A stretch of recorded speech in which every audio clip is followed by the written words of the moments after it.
Remember when I told you that RFK Jr. was the worst? And I was right because he's now besmirching the memory of his aunt, Rosemary Kennedy? I do.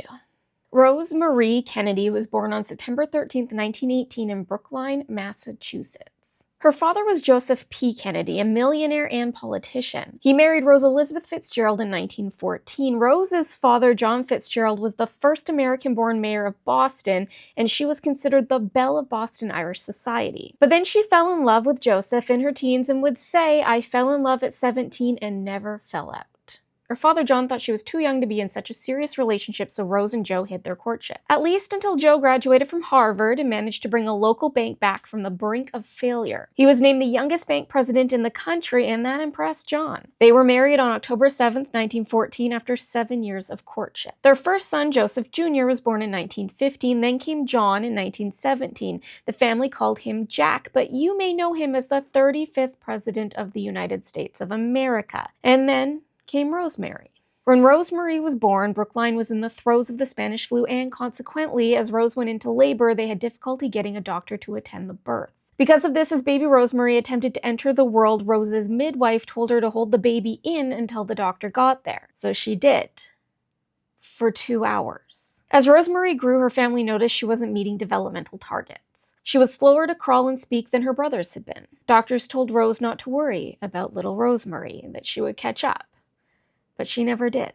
It was determined by her physicians that this was due to oxygen deprivation that she had suffered at birth, or as they described it, as a result of a uterine accident. The family attempted to hide Rosemary's difficulties, fearing that her struggles with reading and writing and her frequent mood swings would be seen as defective genetics. They attempted to support her, though, through private tutors, but by the time she reached 11, they sent her to Pennsylvania to a boarding school that could better support her academic needs. 4 years later, she would be sent to the Sacred Heart Convent in Elmhurst, Rhode Island, where the Kennedys' money would allow for Rosemary to receive private schooling from her teacher, Miss Newton. But Elmhurst would be a lonely place for Rosemary, as she was isolated from her peers, and apparently the nuns would give her a wide berth and clutch their rosaries when Rosemary walked by, for they thought that the devil inhabited her. This was the only explanation they had for her temper. Her parents would offer her some reprieve from the loneliness, though, when they sent her older brother, John, Jack, to attend a tea dance with her so that she would look just like everyone else. In 1938, Rosemary's father was named ambassador to Great Britain by President Roosevelt. Rosemary and her family relocated to England. The British press adored Rosemary and her younger sister Kathleen, who the family called Kick. In May of that year, the sisters made their debut in English society as they were presented to King George VI and Queen Elizabeth at Buckingham Palace. It's known that Rosemary at times had difficulty walking, and so she practiced her curtsy for hours for her debut, and while she did stumble a bit, her mother deemed her debut a success. The media thought so too, splashing her photo all over the front pages of their papers.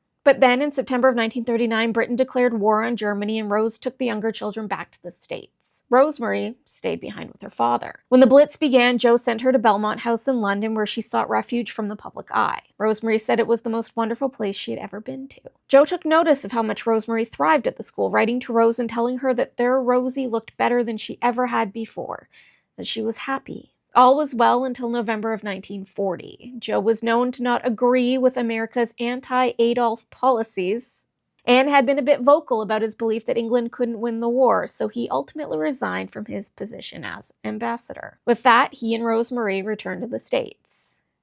And it did not go well. Being taken from Belmont House caused Rosemary to regress immensely. She had violent seizures and lashed out at her family. They sent her back to the convent, but she couldn't be controlled there either. She would often break out and would be found roaming the streets in the early hours of the morning. It was rumored that she was meeting up with men in taverns who were more than happy to offer her comfort. Joe was worried about his daughter and the danger that she was putting herself in. But before you think it was all altruistic, he was also afraid that she was putting her brother's political aspirations at risk. And so Joe started looking for ways to help Rosemary to improve her behavior, which is how he landed on one of the newest psychosurgical operations at the time, the lobotomy. Invented in 1935 by Portuguese neurologist Antonio Igues Moniz, the procedure was initially called the leucotomy. The first surgery was performed in Lisbon, where he drilled holes into his patient's skull and injected pure alcohol into the frontal lobe to destroy the tissue and the nerves. Moniz believed that there was a physical malformation of the brain that led to issues like psychosis and depression. He thought that if he could separate the frontal lobe from the rest of the brain, he could essentially force a reset. Meanwhile, over in America, a neurologist by the name of Walter Jackson Freeman adopted the procedure and called it the lobotomy. His modification of the surgery used a surgical tool rather than alcohol to separate the frontal lobe. Articles were published touting the success of Freeman's work, stating that it would make patients who are problems to their families and a nuisance to themselves useful members of society. And that was how Joe, without the knowledge of his wife Rose, authorized Dr. Freeman to perform a lobotomy on 23-year-old Rosemary. She was wide awake when Dr. Freeman and his partner, Dr. James W. Watts, strapped her to a table and drilled holes into her skull, and then, by way of a knife, cut away the frontal lobes of her brain. Rosemary lapsed into unconsciousness during the procedure, and when she awoke, she could no longer walk or talk. Unable to care for herself, she was institutionalized and hidden away from not only the public, but her family. She spent the majority of her life at St. Coletta School for Exceptional Children in Jefferson, Wisconsin. Even though she received specialized care and therapy, she would never speak more than a few words and would never regain the use of her limbs. Her doctors ordered that she was to have no visitors. They claimed that it was to limit disruption and confusion, but many thought it was to prevent political rivalries from discovering Rosemary. She would pop back into public memory, though, when her older brother John was sworn in as president in 1961. Her siblings found out where she was, and they began visiting her. Rosemary had already inspired them to establish the Joseph P. Kennedy Jr. Foundation, named after the Kennedys' eldest child, Joseph, who passed away in 1944 during World War II. The foundation would raise awareness and support those with intellectual disabilities. Rosemary's younger sister, Eunice, would go on to establish the Special Olympics, and it was with her encouragement that the family publicly acknowledged Rosemary's condition. She published an essay about her sister's condition in the Saturday Evening Post in 1962. While the wording used in the article is now very much outdated, her acknowledgement of those with intellectual difficulties and the prejudice that they and their families faced was quite progressive for the time. The lobotomy wouldn't become public knowledge, though, until the 1980s, and it wasn't the Kennedys who spilled the beans. Eunice is Maria Shriver's mother, by the way, ex-wife of Arnold Schwarzenegger, mother of Patrick.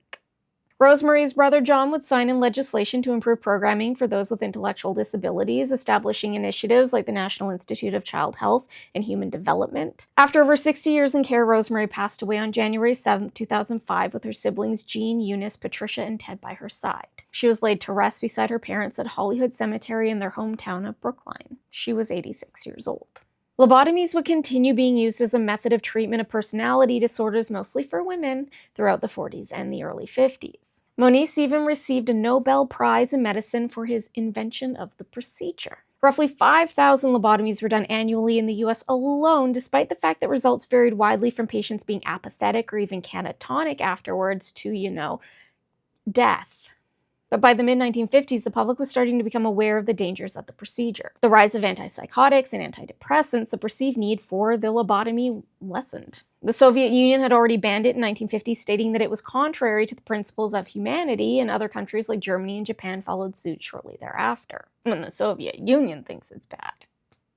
But it wouldn't be until 1967 that Dr. Freeman would be banned from performing the procedure after one of his patients suffered a fatal brain hemorrhage. They weren't the first to die that way, though, just so you know. The procedure itself was not banned, though, and was still performed in the US and parts of Europe well into the 80s. While this procedure is no longer used, it is technically still legal. Over the course of his career, Freeman lobotomized 19 minors, which included a 4-year-old. He died in 1972 from complications from surgery for cancer. Sad. Speaking of monsters, recently Rosemary has become part of conversation that her nephew, Robert F. Kennedy Jr., has started involving autism. The RFK Jr.'s claims that autism destroys families and that those with autism will never pay taxes, hold a job, play baseball, write a poem, or go on a date. And I would like to remind Robert that Michael Brannigan, a middle-distance runner who won gold at the Rio Paralympics, has autism. That Jessica Jane Applegate won a gold medal in freestyle at the London Paralympics while autistic. There's also Chris Morgan, a 3-time Olympic rower from Australia, who believes that his autism has helped him be successful in his sport. He's also a software engineer, which I do believe constitutes as being employed, and he most definitely pays tax on that income. I'm sure they've all played baseball at some point as well, and possibly even written a poem. Meanwhile, Robert was out there dumping dead bear cubs in Central Park, so you know. Who's really contributing to society? Oh, and since every time I mention a Kennedy, people ask for a video about the Kennedy curse, so you'll get that one next. Although some might argue that RFK Jr. is the Kennedy curse. That would be me. I would argue that. Thanks so much for watching. I hope you learned something from this one, and big thanks to Kat for inspiring this video. If you don't follow Kat for your Canadian news updates, you should. I'll tag her below. And don't forget to follow me on the tube and the gram in case, because who knows what's going to happen. Good day, and may the cult be with you.